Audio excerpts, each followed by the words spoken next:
আমাদের যে রাষ্ট্র ব্যবস্থা, একজন মুসলিম হিসেবে আসলে আমাদের করণীয়টা কি? আমাদের কি নামাজ পড়ার জন্য আমরা একটা জায়গায় যাব এবং রাষ্ট্র ব্যবস্থা হিসেবে আমরা আরেকটা জায়গাকে ফলো করব?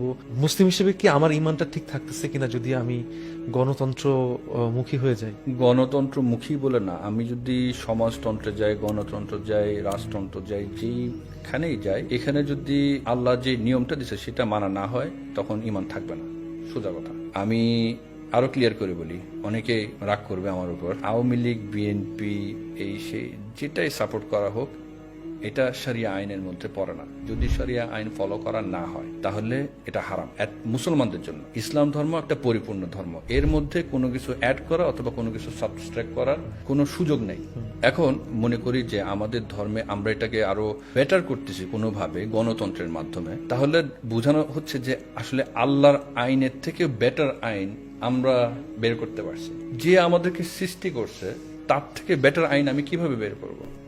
গণতন্ত্রের উপরে প্রশ্ন উত্থাপন করেন, এটা কতটুকু সামঞ্জস্যশীল, কতটুকু কর্মক্ষম সেই বিষয়ে প্রশ্ন উত্থাপন করেন, এইটা কতটুকু ফাংশন করতে পারে সমাজে সেই বিষয়ে প্রশ্ন উত্থাপন করেন। পৃথিবীর কোন বিশাল জনসংখ্যার দেশে গণতন্ত্র এখন পর্যন্ত ফাংশন করতে পারে নাই।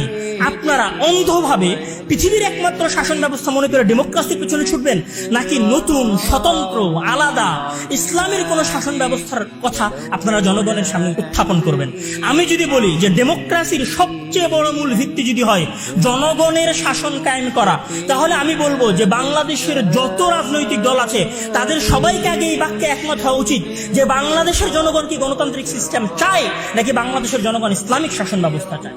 আগে এইটার উপর ভোট হতে হবে, তারপরে ডেমোক্রেসির বিষয়ে ভোট হবে, তারপরে নির্বাচনের আয়োজন হবে।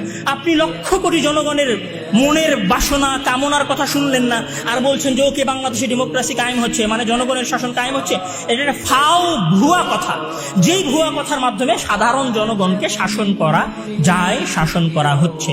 বিগত 300 বছরে যদি গণতন্ত্র ভালোভাবে ফাংশন করতে না পারে, তাহলে আমরা কি আগামী আরো 500 বছর এক্সপেরিমেন্ট করব যে গণতন্ত্র আমাদের দেশে ভালোভাবে ফাংশন করতেছে কি করতেছে না? তো আমার একটা কথা, যে গণতন্ত্রকে প্রশ্ন করা সেখানে চোখ বন্ধ করে একমাত্র সমাধান কোনদিনই পৃথিবীর ইতিহাসে ডেমোক্রেসি ছিল না, আজও নয়, ভবিষ্যতেও হবে না।